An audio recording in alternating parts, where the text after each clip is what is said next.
Thank you. Good afternoon, everybody. This is the Joint Government Operations and Transportation and Environment Committee. I'm glad to be here with my co-chair, Council President Tom Hucker, as well as the members of the GO and TNE committees. Also joined, of course, by members of the administration and Dr. Orland and Mr. Smith, Gene Smith, who worked together to prepare this packet.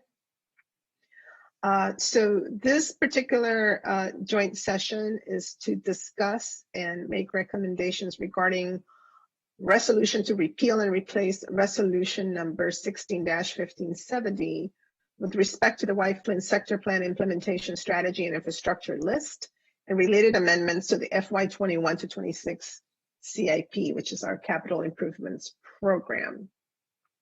I want to just set the stage for the conversation. Obviously, we have a portion that is related to issues that are strictly in the GO committee, which is fiscal policy considerations, taxes, et cetera. And then, of course, there are some issues related to infrastructure, which is why this is a joint committee. And so I figured that the best way probably to choreograph the session would be that after council members, if they would like to make introductory remarks of sorts, I know Council Member Reamer has already texted me. After we do that, I would like to turn over to Mr. Smith, Gene Smith, to give us a little bit of context in terms of the issues with regard that are specific to fiscal issues, bonds, or any changes that we want to make specifically under that umbrella. And then we can engage in that conversation, that deliberation, and perhaps, make some decisions with regards to some of the options presented to us in the packet, particularly on page 16, where there are some options. And then, depending on that, then we can move to have a conversation about issues of CIP, infrastructure specifically, et cetera, as well. I do want to also share that as just a refresher, this council did receive a memo from our council president describing where we were going to be focusing our work, most specifically on issues of COVID-19 response, of course, issues related to budget, fiscal policy decisions as well. And so as we have this conversation, I would like for us to look at things through that lens and prioritize what is absolutely time sensitive, and also what could be some things that we may wish to come back if they need further deliberation and it's not within that particular framework. So having said that, let me turn over to Councilmember Reamer and then Councilmember Friedson. And then please text me if you like, or just kind of wave, and I'll be glad to recognize you. Councilmember Reamer. Thank you. Appreciate the framing the conversation. And thank you to the council staff for the packet. This is an opus. Rarely see a packet this extensive, so I know a lot went into it. We'll get into the discussion, but I'll just share, I certainly think we need to take our time here and not be in any rush to enact changes that I think, as proposed, would really be quite detrimental to the outlook for the private sector in White Flint. White Flint is essential to us. I think for this county, it is we're trying to position it for significant growth in the future. It's on the red line, and Bethesda is sort of building out, and White Flint theoretically would be a next destination on the red line corridor there. And we've got at least a couple of strong private sector partners there that are investing significant dollars for the long term, and we need to support them. And we've got a lot of good projects in the capital budget that make it possible to build a downtown. We got a lot of other kinds of cultural placemaking initiatives that we need to enact or follow through on in order to make White Flint the vibrant, exciting place that it can be. And there's a lot going for it. But I think, as is mentioned, I just want to make sure it's not missed. This is a pretty significant increase in the tax rate there, and I think our private sector partners have a lot of concern about what kind of signal that would send in the business environment there. So, as I mentioned, White Flint is really important. There are many important parts of the county, and we need to be executing on all of them, and we need to ensure that our public resources are available, countywide. This is really something important for us to get right. And I know some of the private sector partners are feeling like they would be punished for investing and making a lot of significant improvements under this framework, and that's concerning as well. So thank you, and look forward to getting into the discussion.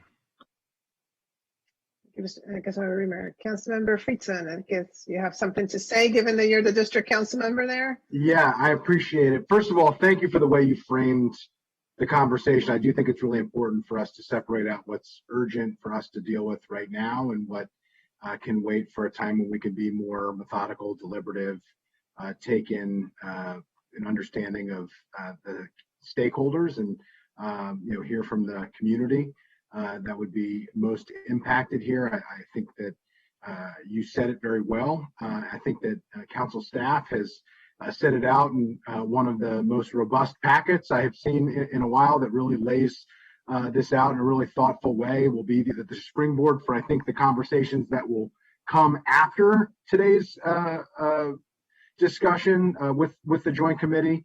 And so I just want to appreciate Mr. Smith and Dr. Orland for that. And, I have had a lot of conversations with the executive branch, with stakeholders in the community, and, think there is an opportunity here to bring everybody together to make sure that we're moving forward in a thoughtful, methodical way.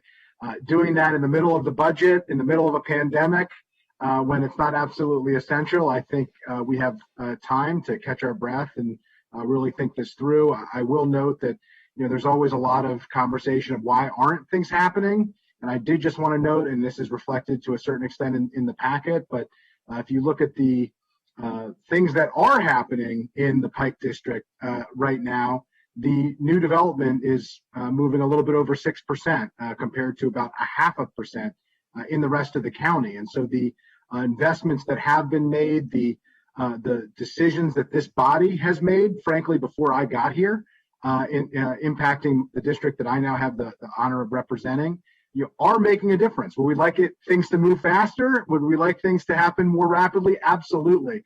But we want to handle the decisions that we make with care, make sure that we're receiving all of the input from the relevant stakeholders, and ensure that we aren't going to take one step forward and two steps back as we partner with the executive branch and really prioritize this area as one of the key economic development engines for the county moving forward, where I know there's widespread agreement between the county executive and the county council as we move forward. So I'll just leave it at that. Appreciate everybody's work here. Appreciate the fact that this is a really thought out packet, and look forward to addressing the issues that urgently need to be addressed today and having a more robust and thoughtful and methodical, inclusive discussion as we move forward on those areas that can wait for a more appropriate time. Thank you. Thank you very much, Councilmember Friedson. So let me turn it over to Mr. Smith, who did prepare an extraordinary packet, because there is a lot of history here that it's important to recognize, and there has been so much that has been done by previous councils to position White Flint in a very unique place for economic development. And so this is why this conversation has been shared by Councilmember Reamer and Friedson is so important, because we have been hit hard with the pandemic. There's been a lot of things that we really wanted to push forward and have had to take a step back because we understand that this has been difficult regionally. But this is that one place that even the county executive has spoken about quite eloquently regarding a focus and sort of low-hanging fruit opportunities. And so that is why I believe that whatever decision we make has to be very thoughtful in continuing to position this area as an important place in our county vis-a-vis economic development, as we also are focusing on some other geographic areas that are of great importance and great potential. So with that, let me turn it over to Mr. Smith, and then as you frame the issue, Mr. Smith, kind of pause at points where we need to make decisions as a joint committee, and then of course we would welcome Mr. Covey or anybody from the team to make any comments as well. Right ahead. Thank you, Mr. Varro, and also we'll give some time also to Dr. Orland if he has anything to add, and always want to thank our executive colleagues in OMB and Finance who have, in addition to putting together the fiscal 22 recommended operating budget, have worked overtime with council staff on providing data and input for these items. So much appreciated to their efforts with us on this. So if the committees are okay, the council staff will spend hopefully only a couple minutes kind of reliving some of the history, only because it's important to the context of the decisions and options before the committees. And so the context starts back in 2010, maybe even before then, because the master plan or the sector plan was being put together prior to that. But the council adopted the White Flint sector plan in 2010 that envisioned this area as a leading economic engine in the county as a place for transformation. But the plan also identified the need for an alternative funding mechanism beyond the county's general fund to support the transportation infrastructure projects, because the reality is those projects not funded by an alternative source would compete within the general fund and may be delayed many years and thus delay redevelopment opportunities. And so the idea of coming up with an alternative funding mechanism was important to the vision of the plan and seeing that vision executed more rapidly. And so the council adopted 4 elements to that plan to put it into motion. The first was creating a special taxing district that created a new real property tax to fund transportation infrastructure projects. The second was to adopt a policy resolution, which is the one that Mr. Elrich has proposed to amend, that operationalized the funding mechanism or the financing model and the law. In particular, it laid out a lot of the elements that we're going to talk about today, and I'll get to more in a minute. The council also reduced transportation impact taxes to 0, noting that the district tax, the new real property tax, was going to support those projects for going forward. And then it also decided to exempt these properties or redevelopment properties from the transportation test, again, to accelerate development. And so all of these elements together were designed in partnership with the stakeholders in the district in order to realize the district's potential faster, more rapidly, and to ensure that those transportation infrastructure projects that would be needed to make redevelopment occur quickly got in the queue with this new district's tax. Council staff thinks there's kind of 2 elements that continue from 2010 that are noted in the packet, but I just want to kind of reiterate as we get into this. The financing model attempted to balance risk between the county's general fund and the district's fund, and the district's interest with the county's general interest. That still remains today under the executive's proposal. And it also talked a lot about funding buckets, of course, which is closely associated with balancing risk. Who's going to pay for what based off who benefited the most from these projects. And so that continues today and will continue as long as this financing district remains in place and is implemented. Again, some more brief background here before I get into Mr. Elrich's proposal. But pertinent and germane to the policy resolution, council staff wants to highlight 5 items from that are really critical to today's discussion. The first is the policy cap on tax rate.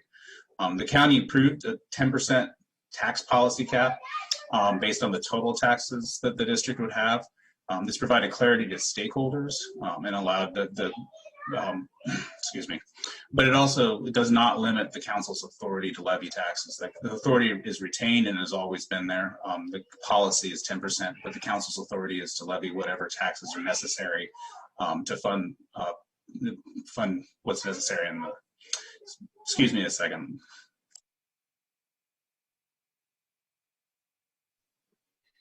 I had to do the same thing with my daughter's little dog, but I think that, you know, this is part of the course. This is what pandemic work looks like. I appreciate the committee's indulgence. My children. I love hearing children in the. So apologies.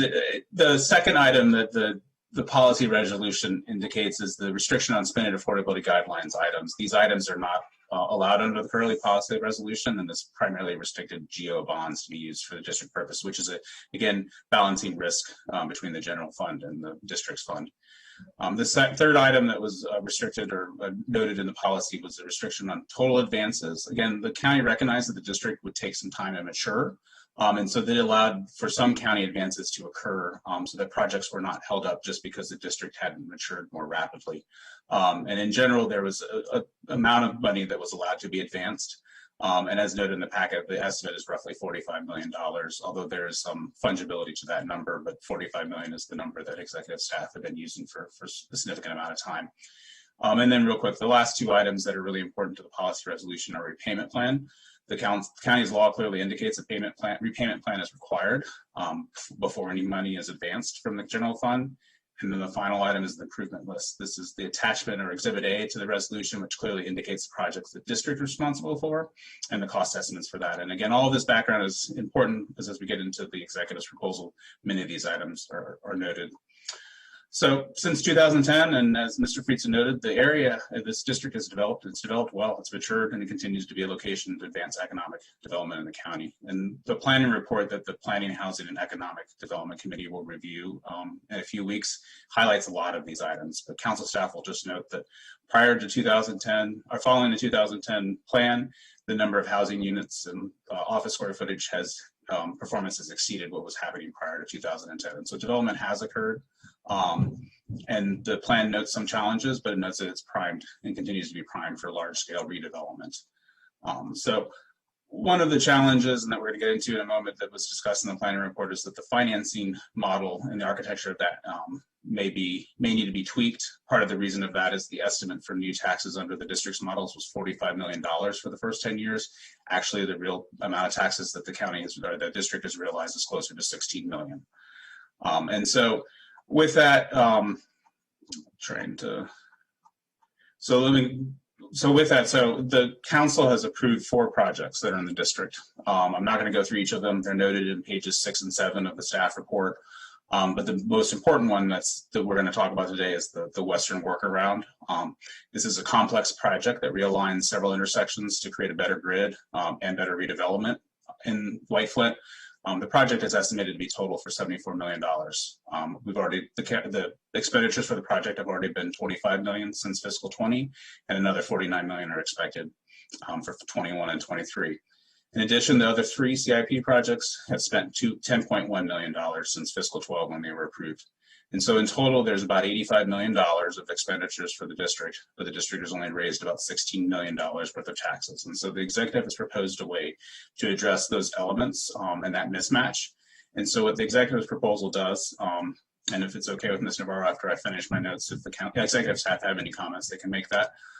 It creates a repayment plan for the district as required by law. This repayment plan would ensure that the county gets repaid for all $45 million it plans to advance to help build the Western Workaround, as well as the other 3 CIP projects that are in the district. And it also completes the Western Workaround on time. It doesn't delay it in order to achieve that repayment plan.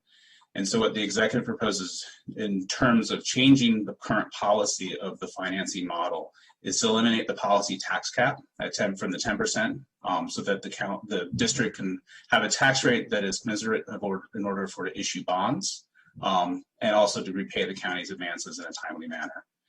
The second item that the executive proposes changing is to allow the use of GEO bond premium, which executive staff has noted would likely count towards SAG. And so that policy has been recommended to be changed. And then the final item is the executive proposed altering the process in terms of how to improve or recommend amendments and approve amendments for the district as opposed to the Exhibit A. And so all of these, there is some urgency to the executive's proposal, as noted by Mr. Navarro. There are some items that should be considered today. There are some items that may be able to be delayed, but in particular, the GEO bond premium is an urgent item. It has a 60-day window for use, and so any expenditure, until the council approves that, they cannot be used to clock against any expenditures in the Western Workaround as proposed by the executive. In addition, the repayment plan has been outstanding since fiscal 16. So the timing and clock on that is a little more amorphous, but nonetheless, the county has been advancing funds since fiscal 16, and county staff has noted those numbers in pages 9 and 10 of the report. But nonetheless, the county should move towards having a repayment plan sometime sooner than later. Although again, that's a little amorphous to ensure that not only general fund advances are repaid, but there is a repayment plan in place to meet the law and to ensure the district is healthy. So council staff does provide two options to the committee given the breadth of topics included here and also the time and conversation and timing of the conversation. So one option is obviously to note that there's more time needed to work with district stakeholders and a repayment plan in case the executive's repayment plan needs to be further refined or considered. Option two, obviously, is to go ahead and just consider the executive's repayment plan and approve it as recommended or tweak it in minor ways so that item is taken care of. And as already noted, the county is in the middle, or the council is in the middle of the fiscal 22 operating budget. And so the operating budget is one of the big kind of themes that it'll be going through right now. And then before I hand it over to either Ms. Navarro or any of the executive staff that want to make a couple comments, there are some background items to the policy conversations that I highlight in the packet and just want to make sure that it's on the table before we consider the two options before the committees. The first is that the county has already advanced $26 million. That number cannot be changed. That money has already gone out the door. And these items that need to be figured out in terms of what the repayment schedule will be or will not be. Any general fund money that is not repaid will then need to be reduced in the general fund resources. And so that is something that the council will need to consider as it looks at any repayment plan, the executives or alternatives. In addition, there are $49 million in expenditures for fiscal 21 and 23 that need to be considered for the Western workaround to be completed on time. County executive staff can talk more about this, but the good practices in terms of accounting is the 10-year repayment plan on any cash advances. And so the clock started ticking in fiscal 16. And so these advances that have already occurred need to have a repayment plan within the next 10 years to be viable. And that obviously limits the ability for the council and the executive to figure out the best possible repayment plan, and also in relation to the tax rate. Finally, the county executive has recommended issuing bonds, but prior to those bonds, executive staff will note that the repayment plan really needs to be in place so that the bonds that are being issued will be investment grade. Council staff agrees with this position, and therefore, like that $18.9 million worth of bonds that are estimated to be issued in fiscal 22 won't be delayed as long as the council needs to spend time considering the repayment plan. And then finally, the council can always consider general fund resources within this equation. It chose to limit that, but as it considers its options, it can choose to either increase it, limit it, or consider alternative CIP resources as the fiscal 22 budget CIP is also open. And so with that, I realize that is a lot of information. So I will summarize coming back to the council's preferences in terms of options are kind of the most important elements today. What needs to get done today and what maybe can wait.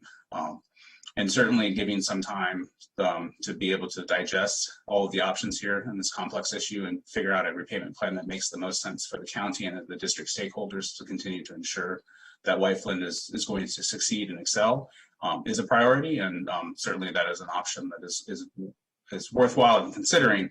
And alternatively, if there is all that information is known, we can go ahead and proceed with trying to figure out how to approve a repayment plan as the executive proposed. So I appreciate the committee's time and digesting this entire, I think as Mr. Reamer said, opus. And with that, I'll turn it back over to Ms. Navarro and see if any of the executive staff have comments to this before committee goes forth. Thank you.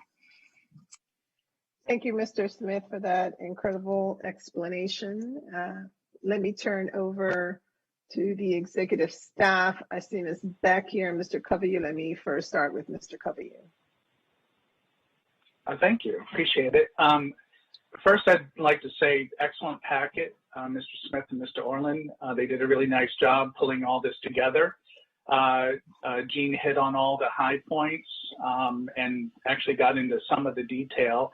I'm going to turn it over to Mary Beck in a moment because as Jean sort of alluded to, this is more a budget issue than anything else. But I would like to say the little piece on the bond premium, geo bond premium, I want to make sure that everybody understands that the issue is a 60-day look back. The funds don't have to be spent within 60 days. So I think depending on how you read it, you could read it either way. But we need the authority in place to use geo bond premium, And then once we have the authority, we can go back 60 days and count funds that were expended during that previous 60 days. But we don't have a limit of 60 days in the future for it. Just to make sure that that's perfectly clear. I would say we have talked to the community and staff. We've had some good conversations. We were purposely conservative on our estimates because we wanted to provide you with what we considered the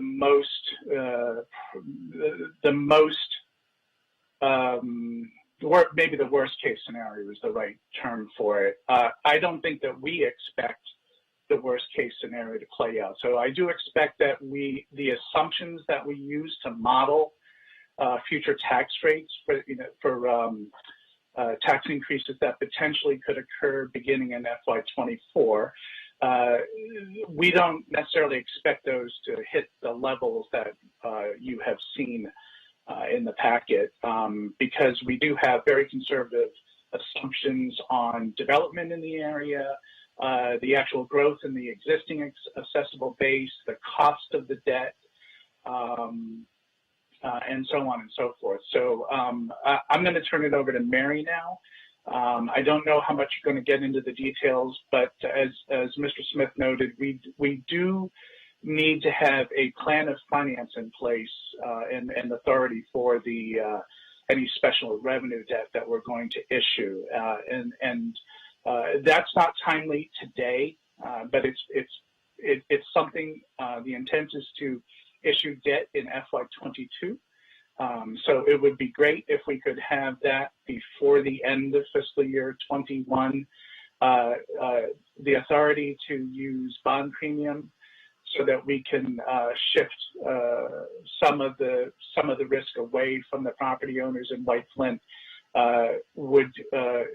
It'd be best if it came sooner rather than later, but it's a relatively simple thing to do. If you want to take care of it all in one fell swoop and we can do it during the budget process, I think that might work for Council and OMB. And I'll just leave it at that for now. Thank you, Mr. Covey. It's good to hear you say that, you know, the what has been included here is conservative, and then you have a pretty good, or you're hopeful, obviously, that great things will be happening. I think that's important because we don't want to send the wrong message to our, private sector. We want them to understand that we are here as committed as we were back in 2010, that something great can happen there. Ms. Mary Beck, let me turn it over to you, and then I know council members have questions or comments. Yes, thank you. And I think as we were talking with council staff about this, really, I think the short-term things that need to be addressed are really fundamentally budget problems, budget issues that need to be solved. The crux of it is we have the Western workaround right now that doesn't really have viable funding sources, as we currently have an approved PDF. And so for that reason, we need to get a repayment plan in place for the general fund advances. And we've also been trying to work at minimizing the future tax increases, because everybody's goal is to grow the district. And to the extent we can minimize the increase, that's what we want to do. I think when the executive was looking at this, he kept urging us to go back and go back and go back and try to keep getting the rate down. But he saw this as a partnership. And so he sort of sweetened the pot compared to the original proposals. But I think also a potential tax increase was seen as something he thought was probably going to be necessary. And the sweetener was the bond premium, which helps us delay the time that the money has to be repaid. And we've also extended interest-free the advances forever. We're not charging interest at all. The prior resolution only said for 10 years. In terms of timing, I think with the Western workaround right now, and there's more detail in the packet, the project doesn't have viable funding sources. And so we talk about the debt, we talk about the bond premium, but we need to resolve the general fund advances because we don't want to have to expense them. If they cannot be paid back in a reasonable time, they need to be expensed. We've all been working so hard to get the reserves to a level we can handle and that maintains our bond rating. And this could have a negative impact. So we're working very hard to try to avoid that. And then I think the other thing in the conversations with the community, there's an interest in sort of restarting the conversations. How do we get this district moving beyond just the immediate problem we have at hand? And I think there's an interest and commitment in doing that. But again, we do feel like the repayment plan needs to be approved before the end of the fiscal year. And if you choose to use another funding mix for the projects, I think it will make sense for you to do that in the context of the overall CIP balancing, which would be by the end of May, or really, ideally, it would be mid to late April when the mini reconciliation occurs, if you want to do that. So those are sort of the timing perspectives. In terms of the bond premium, if you want to approve that now, that helps the property owners because it commits those funds. You could have used them for something else, but it commits them to this purpose. And it resets that clock. It allows earlier expenditures to be delayed longer. So, you know, you can choose to do that today, or you could do it with the total package. That's a choice for you as well. I think that we kept talking about this as the least uncomfortable option we could come up with. But, you know, we're happy to talk to the property owners. Jean has proposed some different kinds of alternatives to think through. There's another set of proposals that have been put out there by some of the property owners. We're happy to get down and start working with people and looking at some of those other options and exploring them. But I think, as Jean said, having some direction from council, you know, do you want us to consider some other funding sources?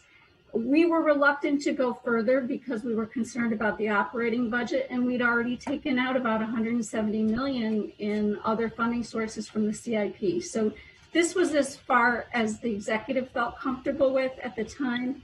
But we're happy to meet with council members or their staff. It's very complicated, and certainly willing and happy to work with the community.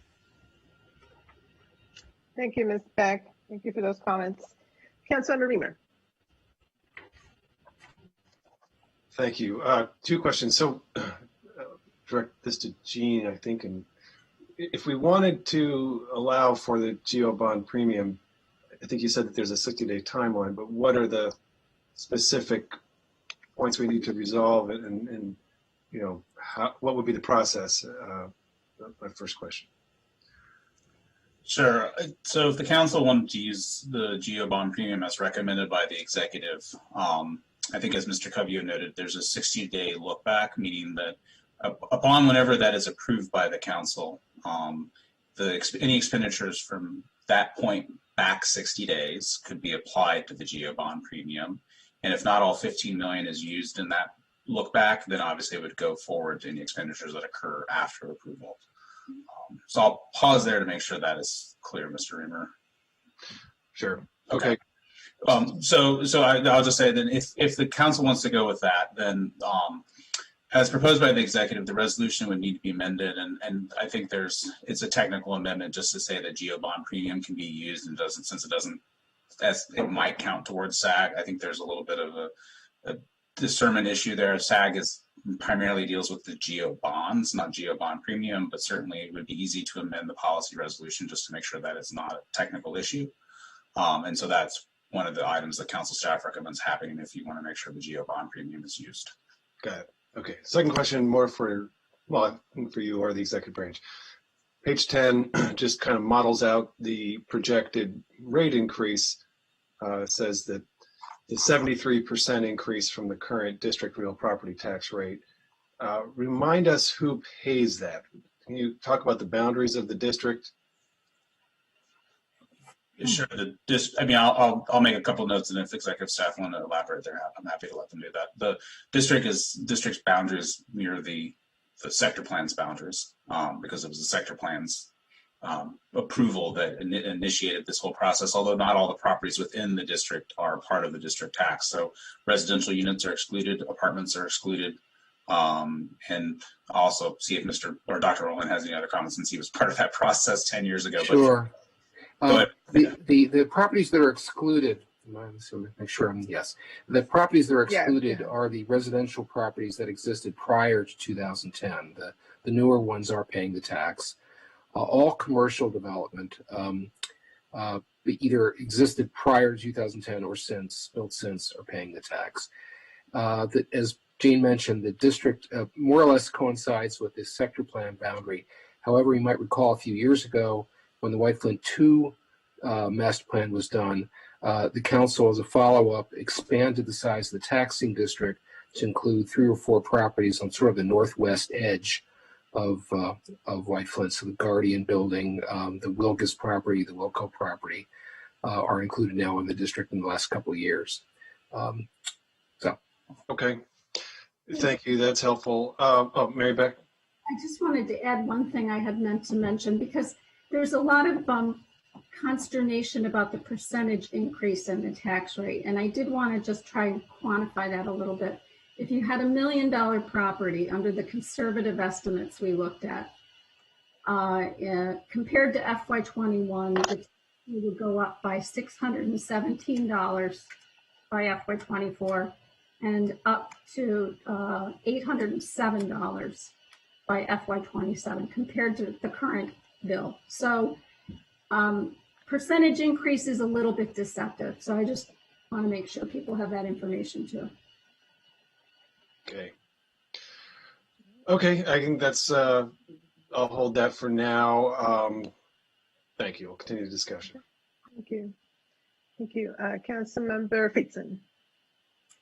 Thank you. I appreciate the clarification. I will note that, we're talking about large scale redevelopments here that we're trying to encourage. So we're not talking about $1 million properties for the most part. We're talking about like $800 million projects. So, I do think that the percentage matters, and this is just one piece of the tax bill, for those. And again, it's a partnership, but conversation for a later date based on the proposal that I'm about to make. I will just note, as was said here, I really appreciate colleagues and the county executive focusing on the Pike District. And this is one of the key economic development areas that we have in the county. The executive recommitted to that in his proposed budget that he sent over to us yesterday. We have a lot of work that we need to do. This council has dedicated itself to that in a number of different ways. I don't believe that we can have the type of economic recovery post-pandemic to a stronger, better place without realizing the full potential that has been worked on for more than a decade by the county council and county government.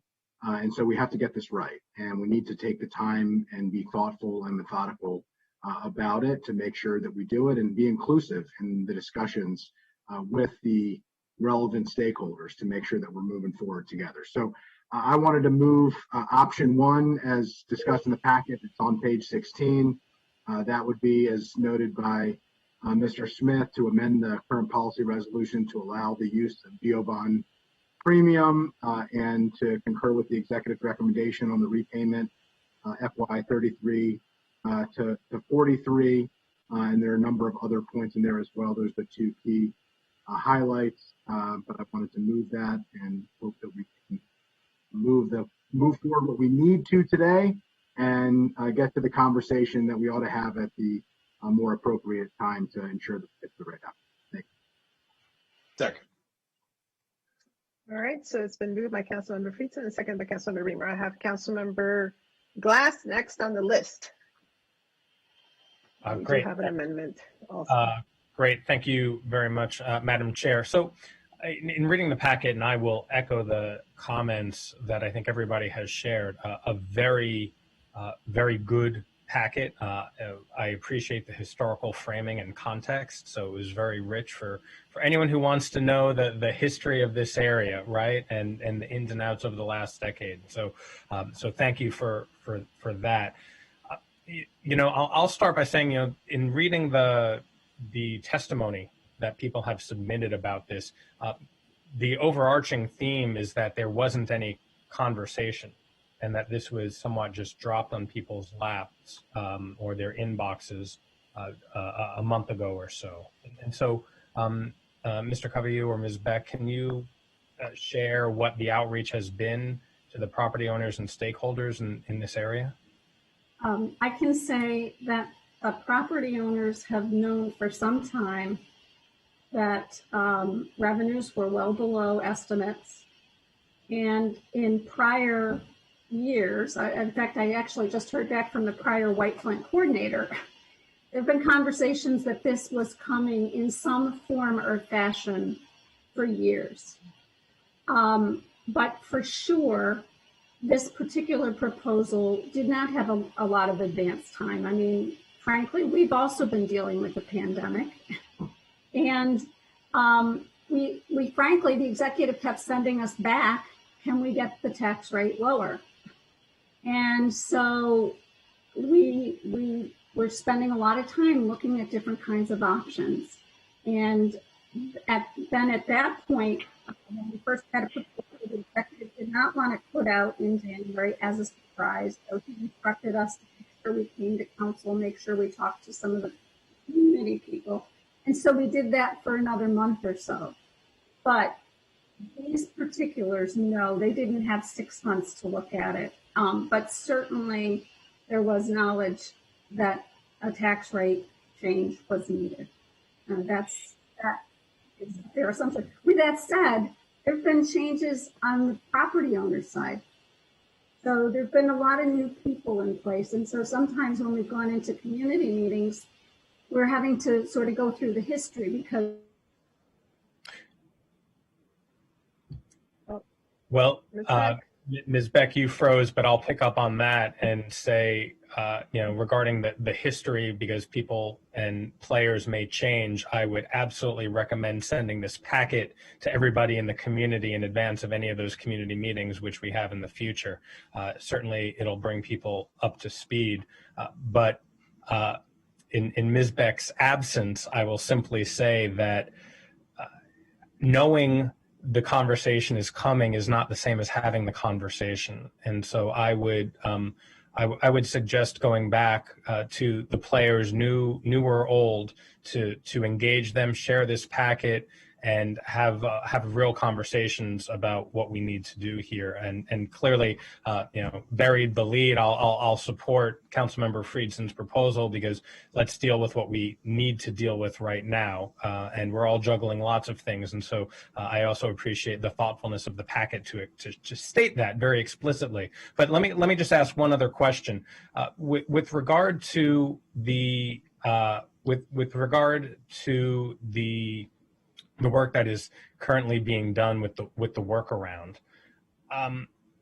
It seems to me, based on the packet, that there are a number of cost overruns there. So aside from the fact that there's not enough of the tax funding to support that work, there are cost overruns, and that creates a perfect storm. And so how are we mitigating that work and the cost of that work?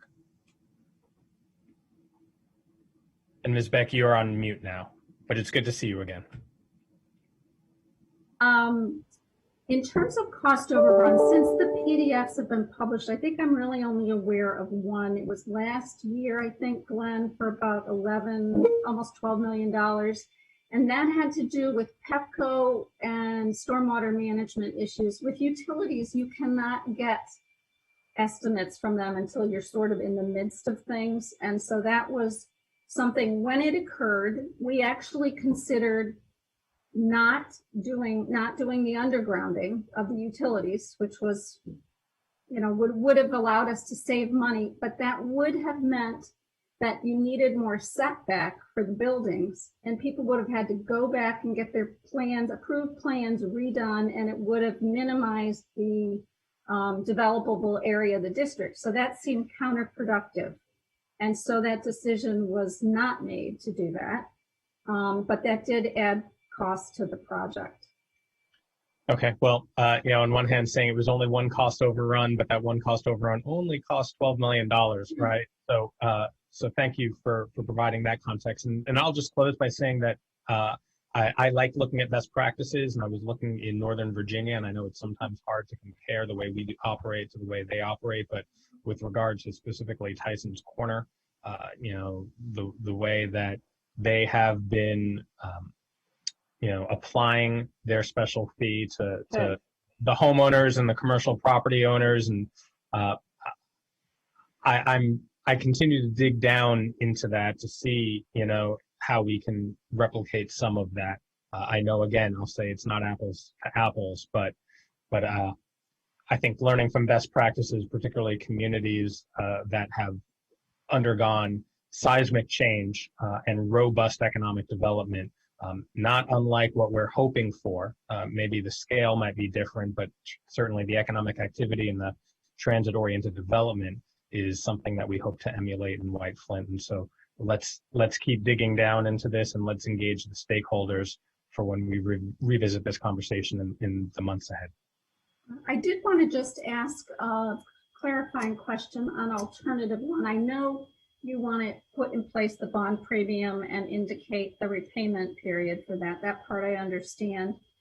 I think I understand that we want unlimited general fund cash advances, but I'm not sure of that. I mean, the problem with the general fund advances is they have to be paid back faster than the other funding sources. So it puts more strain sooner on the district. Are we not taking up the debt piece? I just want to understand what's being recommended for now and what we would come back to and when. Mr. Smith, can you please clarify your amendment, which is option 1, please? Sure. As I understand, Mr. Friedson moved based on what I wrote. The bond premium obviously has a shelf life that's important both to the district and to the county's process here. In terms of dealing with the issue of the actual special obligation bonds and other general fund advance repayments, that seems to be part of the conversation that I believe most council members have mentioned today, Mr. Glass most recently, dealing with just addressing that with the stakeholders. So I don't believe the packet addresses both the future bond issuances and advanced prepayments, because that would be part of a discussion with stakeholders. Okay. But we would hopefully wrap that up maybe through the budget process, which would be fine. I work for the council, so. I'm asking because I think going beyond that time frame or June 30 presents problems. So certainly, if executive staff are able to meet with stakeholders and present a repayment plan that's agreeable to parties and the council, I can't see why that couldn't occur before the budget. But given the budget and all the other constraints, I can't speak to how long that would actually take. Mm-hmm. Thank you. Yeah, I wanted to just observe that, it is true that there have been conversations about how we would have to come back to this issue, but I also think that we have to be super mindful of what the pandemic has presented us and how that also has an influence on decisions that we make around economic development. And again, those places that are poised to move forward, such as this one. So I want to contrast that because there is a lot of history. There have been, particular things that we have had to do along the way that are important to this conversation. But now with the pandemic, we also find ourselves in a place where we need to be maybe more creative and perhaps also refocus and retool our thinking in terms of what are going to be those next steps for economic development. So I want to put that out there because at least for me, it informs how I come at this particular issue, that we can't solely just rely on the history. We have to, I think, acknowledge our current state of affairs and what post-COVID-19 economic recovery will look like for the county. And it might mean that we may have to, make some changes and absorb a little bit more of the risk because in the long term, the risk will be mitigated by the reward. So that is why I would support this option and would also just put that caveat around, if there's enough time for the stakeholder involvement, et cetera, I'm sure that we can definitely revisit that, but that is very critical for this very fragile time. Councilmember Katz. Thank you very much, Madam Chair, and thank you to Mr. Smith and others for an extremely good packet. not only did you do a wonderful job, it was very thought-provoking as well.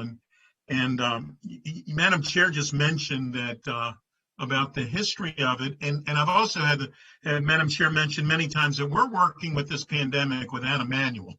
There's nobody that wrote this, and candidly, this project is part of that no manual transcript that we're working from. And to me, option one makes a lot of sense. Option one, eliminate, and you have words in there that say things like eliminate uncertainty. We get the additional time.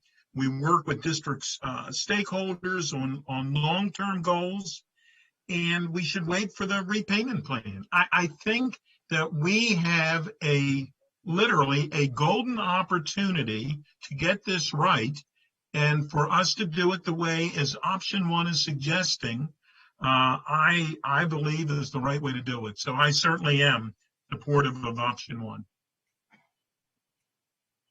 Thank you, Councilmember Katz. Councilmember Friedson, you had another comment about this. Yeah, I just echoing comments that were made. I mean, I think the challenge is I believe the executive branch has worked very hard on this, and I have expressed my appreciation for that. The challenge is those conversations have happened internally almost exclusively. There was outreach after the decision was made to the stakeholders, and then shortly after that, it was introduced. And I think there's an opportunity now to do a little bit of a reset with deep appreciation for the fact that there are challenges here that have to be sorted out. Everybody wants the infrastructure. Everybody wants the Pike District to realize its full potential. Everybody recognizes that there's a private and public partnership here that we need to work through. I think from the stakeholders' perspective, how we pay for it is not something that they're particularly concerned with. How much it costs them is how much it concerns them. I think it has to be handled in a delicate manner, and it needs to be a bit more inclusive than it has been through the deliberative process. It's not to say that the county executive didn't try everything to get the potential tax increase to be less than what has been proposed here. It doesn't mean that there wasn't a tremendous amount of work. It just means that a more proactive outreach on the front end, a little bit of a reset here, I think will help everybody and will address the immediate issue that we have with the GO bond premium, and we can ensure that the conversation happens in the way that we all expect and want it to get to an outcome that we might not even know yet, maybe nobody has thought of yet, but will allow us to balance these competing needs to reach, I think, a shared goal that the executive branch, the council, and the private sector all have here, and the stakeholders in the community all have here. So just wanted to clarify that. I think, I don't want to rush the outcome. I think that was the challenge that we had here. I think we have to recognize, as the chair very eloquently put it in the beginning, of really prioritizing our work in the middle of a pandemic and being very intentional, as she often reminds us. And in the spirit of that, that's what I think this council staff recommendation that I've moved, and it seems like there's a support for, will allow us to do. Thank you. Can I just ask too, I think it would be helpful if we understood what kind of boundaries you have that you want us to consider. We could literally figure out how much other general fund or other CIP resources it takes to keep the rate flat at this rate.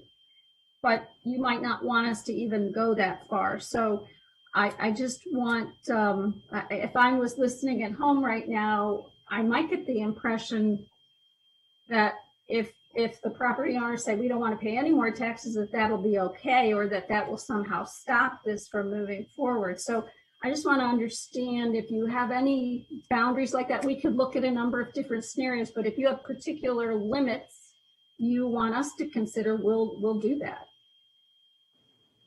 Well, I think that's precisely why we need to take a little bit of time.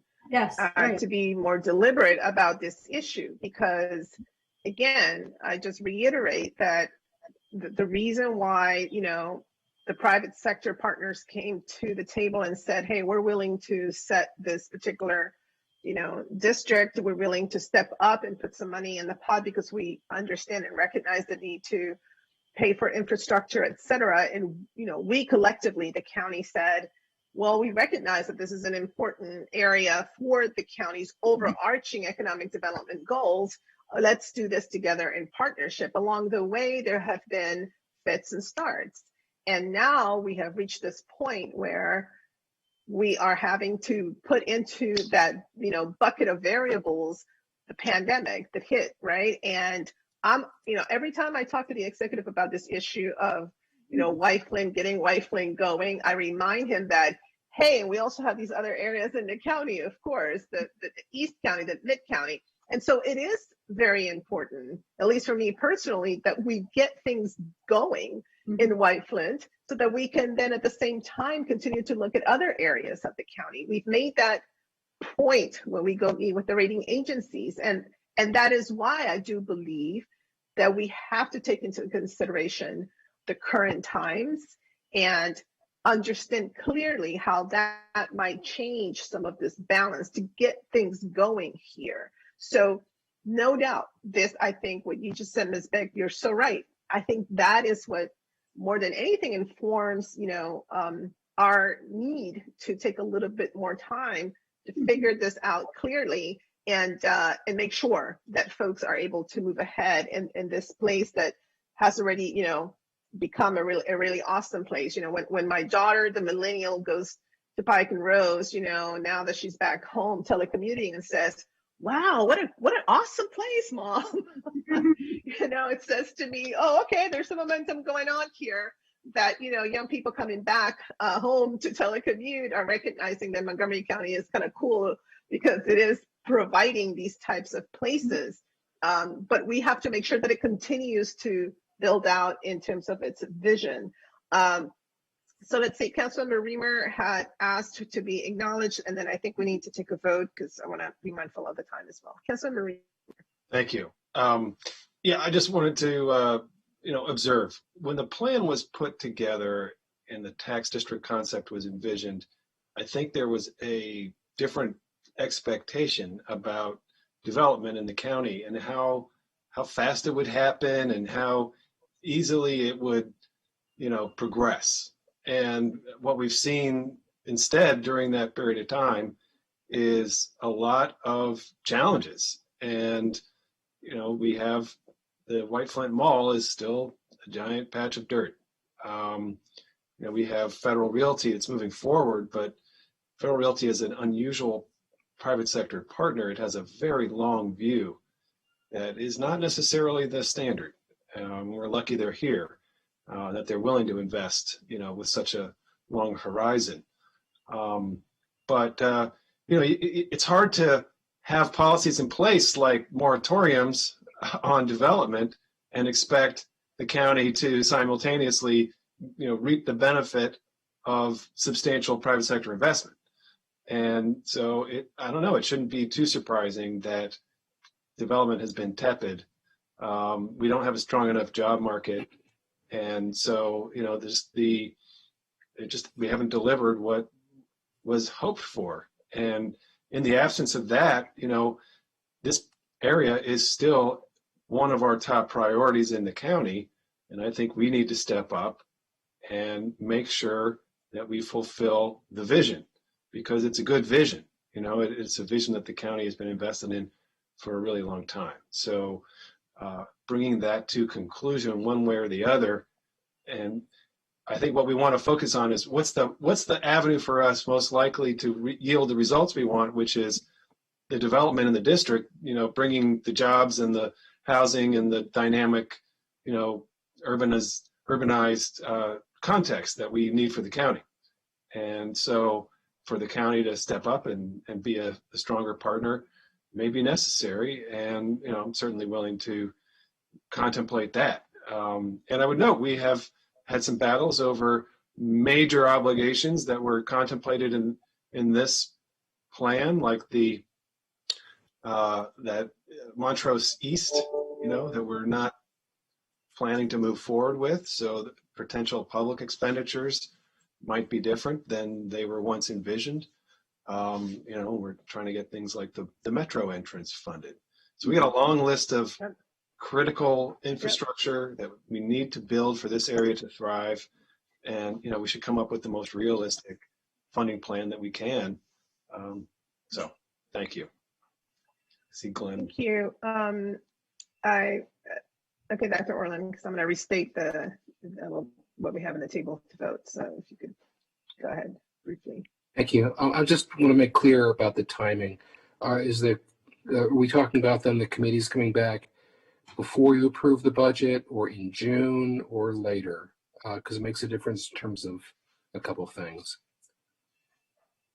I don't see how we come back after how can we can't have okay, I'm sorry. As chair, I would like to reclaim my turn here. What I understand is that if you look at page 16, option 1 to 3, so amend the current policy resolution to allow the use of GO bond premium. That's included in what, it's in front of us. Concur with the executive's recommendation to use GO bond premium in the White Flint West workaround project with the repayment plan in FY 33 to FY 43. The PDF should be approved by the council, but the rest of the PDF amendments should wait until a repayment plan is approved by the council. Amend the current policy resolution to allow the county to advance funds for the White Flint West workaround. And there's a lack of clarity about the total advances allowed in the current resolution, and this action will eliminate that uncertainty. 4 and 5, which is to indicate the alternative repayment plans, if any, that council members want the executive to provide, including the necessary stakeholder input that should be provided with those alternatives. And 5, discuss and identify if there are any additional resources that the county should consider for the district's projects. Council staff provides additional details in the other subsections, etc. I think those are items 4 and 5 that obviously we need to have a bit more, staff will get together and begin to kind of flesh that out.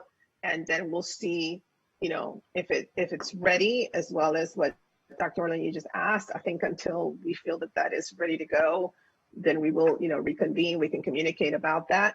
But I think at this point, we want to move forward, especially with the issue around the use of GO bond premium. Councilmember Friedson, does that accurately reflect your intent when you made that motion? Yes, it does. Thank you for reiterating that. That very clearly states my intention. Okay. If I could add that. So I think that's what the committee is. Okay. The reason why I'm asking is because one of the things we also said in the packet is that the proposal the executive sent over and the options we're looking at, the issue we're looking at is dealing with really the smaller of two problems. The smaller problem is to find ways of repaying back the general fund advance and also funding the West Side workaround.